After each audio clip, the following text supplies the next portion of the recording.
अस्सलामुअलैकुम and welcome to a brand new video. कैसे हैं भाई आप लोग? आई होप आप लोग खैरियत से होंगे और अपना बहुत ही अच्छे से ख्याल रख रहे होंगे। आज की वीडियो में हम बहुत ही इंपॉर्टेंट टॉपिक के बारे में बात करेंगे, तो आज की वीडियो बिल्कुल भी मिस मत कीजिएगा। तो आज का जो हमारी वीडियो का टॉपिक है वो है एक ऐसा वीज़ा जिसमें आपको ना ही आइल्स देना पड़ेगा और ना ही वीज़ा की फ़ी पे करनी पड़ेगी, और आप बहुत ही कम अरसे में विद इन 1 और 2 मंथ जो है वो आपको लगेंगे और आप ऑस्ट्रेलिया में लैंड कर जाएंगे। तो चलिए इस वीडियो को स्टार्ट करते हैं, लेकिन अगर उससे पहले आपने मेरे चैनल को अभी तक सब्सक्राइब नहीं किया है तो मेरे चैनल को लाइक करें और सब्सक्राइब करें, और साथ में जो बेल आइकन लगा हुआ है उसको ज़रूर प्रेस कर दें। तो चलिए अपने वीडियो को स्टार्ट करते हैं।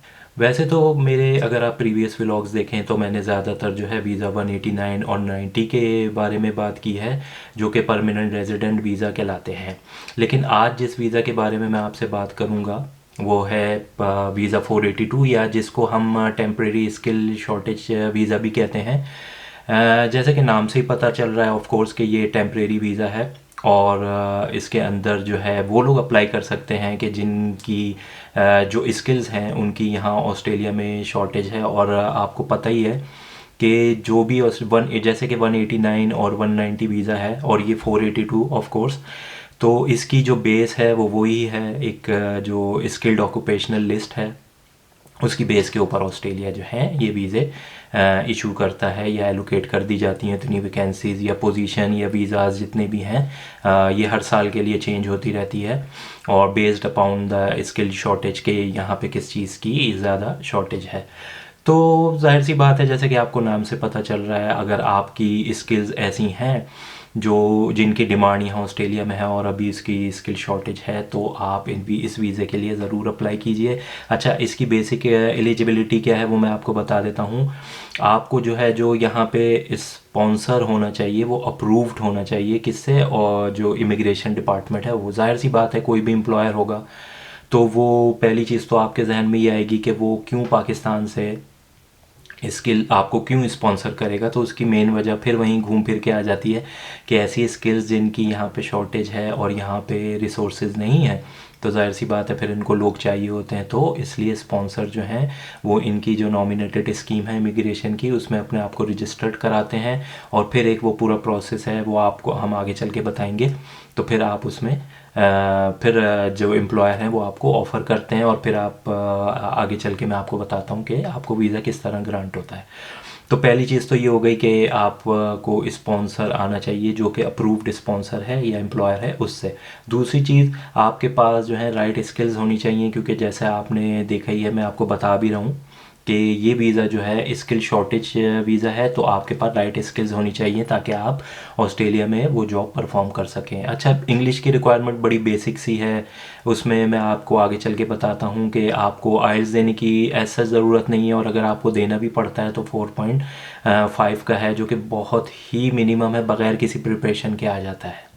सबसे अच्छी चीज़ इसके बारे में ये है कि इसकी प्रोसेसिंग जो है बहुत ही फास्ट है एज़ कम्पेयर टू 189 और 90, इवन 190 के भी अगर आप उससे कंपेयर किए जाएँ तो हम ये कह सकते हैं कि जो वीज़ा 482 है इसकी प्रोसेसिंग बहुत ही ज़्यादा फास्ट है।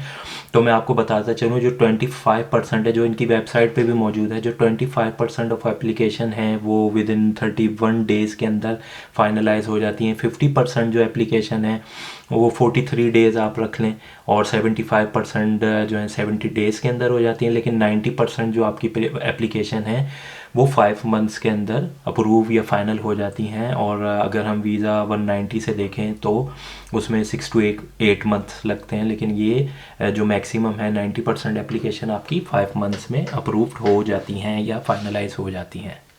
तो नेक्स्ट क्वेश्चन हमारे जहन में ये आता है, जब आपको ये वीज़ा ग्रांट हो जाता है तो वो मिनिमम 2 ईयर्स या मैक्सिमम 5 ईयर्स के लिए होता है, और जब आपको ये वीज़ा ग्रांट हो जाएगा तो फिर आप मल्टीपल टाइम्स जो है पाकिस्तान से ऑस्ट्रेलिया, ऑस्ट्रेलिया से पाकिस्तान, या जिस भी वट एवर कंट्री से आप हैं आप उसमें आ जा सकते हैं। अच्छा, ये वीज़ा भी फैमिली वीज़ा है, इसमें जब आप वीज़ा अप्लाई करेंगे तो अपनी फैमिली मेम्बर्स को भी इंक्लूड कर सकते हैं। अब आ जाते हैं हम इसमें इंग्लिश की रिक्वायरमेंट क्या है। तो इंग्लिश की रिक्वायरमेंट इसमें 2 तरह की हैं। आपको आइल्स देना भी पड़ेगा और बहुत सारे केसेस में आपको आइल्स नहीं देना पड़ेगा। तो अब मैं बताता हूँ कि किन लोगों को आइल्स नहीं देना पड़ेगा। तो अगर आपकी हायर एजुकेशन जो है वो अगर इंग्लिश में थी, तो फिर आपको एक लेटर हेड पे जो है अपनी यूनिवर्सिटी से एक स्पेसिफिक टेम्पलेट होता है जो पाकिस्तान में तकरीबन जितनी भी यूनिवर्सिटीज़ हैं बड़ी, वो आपको लेटर इशू कर देती हैं। उसमें ये बता देती है वो यूनिवर्सिटी कि इनकी जो हायर एजुकेशन थी वो इंग्लिश में थी, तो फिर वो उस लेटर को भी आप सबमिट कर सकते हैं। तो इस केस में आपको आइल्स देने की ज़रूरत नहीं है। लेकिन फिर ऐसे भी बहुत सारे केसेस होते हैं जिसमें आपकी एजुकेशन अनफॉर्चुनेटली इंग्लिश में नहीं रही होती, तो फिर आपको आइल्स देना पड़ता है। लेकिन इसमें एज़ कम्पेयर टू 189 और 190 जो वीज़ा है, जिसमें आइल्स की रिक्वायरमेंट बहुत ही ज़्यादा हाई है, मतलब आपको हर मॉड्यूल में आपको 7 या 6 बैंड चाहिए होता है। तो फिर इसके अंदर यहाँ ऐसी कोई रिक्वायरमेंट नहीं है। आप 4.5 मिनिमम आपका अगर हर मॉड्यूल में आता है, तो फिर आप उसके लिए भी अप्लाई कर सकते हैं, मतलब उस रिज़ल्ट कार्ड को भी सबमिट कर सकते हैं। तो मिनिमम 4.5 आपको चाहिए होगा इसके अंदर।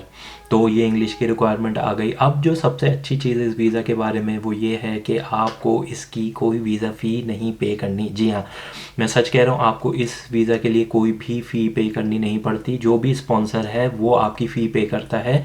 अब ऐसा नहीं है, आपके जहन में ये भी सवाल आएगा कि अगर स्पॉन्सर मेरी वीज़ा फ़ी पे कर रहा है, तो ऐसा नहीं है कि मैं उसके पास जब जॉब करूँगा तो वो मेरी पे में से डिडक्ट करेगा। तो ऐसा कुछ भी नहीं है।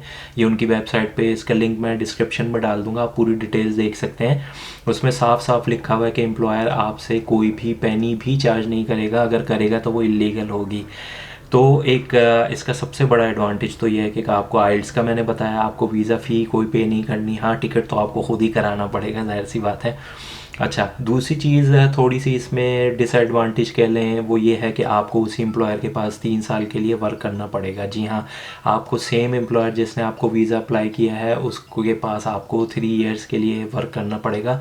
अब ऐसा भी हो सकता है कि अगर आप यहाँ पे आते हैं उस एम्प्लॉयर्स के पास और आपको ये लगता है कि नहीं, मैं ये सूटेबल नहीं है जॉब, या XYZ कोई भी वट एवर रीज़न हो सकते हैं, तो आप ऐसा नहीं कर सकते कि आप उस एम्प्लॉयर को छोड़ के आप कोई भी सोचें कि मैं और जॉब करके अपने एक्सपेंसेस चला लूँगा। तो जी नहीं, ऐसा बिल्कुल भी नहीं हो सकता। उसका प्रोसेस अलग है। अगर आपको एम्प्लॉयर से कोई इश्यूज़ हैं या आप एडजस्ट नहीं कर पा रहे हैं, तो फिर आपको एक नई एप्लीकेशन डालनी पड़ेगी, और जब तक वो एप्लीकेशन अप्रूव नहीं हो जाती, आपको उन्हीं एम्प्लॉयर के पास काम करना पड़ेगा या उन्हीं के साथ आपको वर्क करना पड़ेगा। तो ये थोड़ा सा डिसएडवांटेज है। एक और डिसएडवांटेज मैं आपको बताता चलूँ, ऐसा नहीं हो सकता कि आप यहाँ पे आने के बाद आप फील करें कि नहीं, मुझे ये जॉब सूट नहीं करती, तो मैं ये करता हूँ, इस एम्प्लॉयर को छोड़ के मैं टैक्सी चला लेता हूँ या किसी होटल में या किसी रिसेप्शन पे या किसी टक शॉप में काम कर लेता हूँ।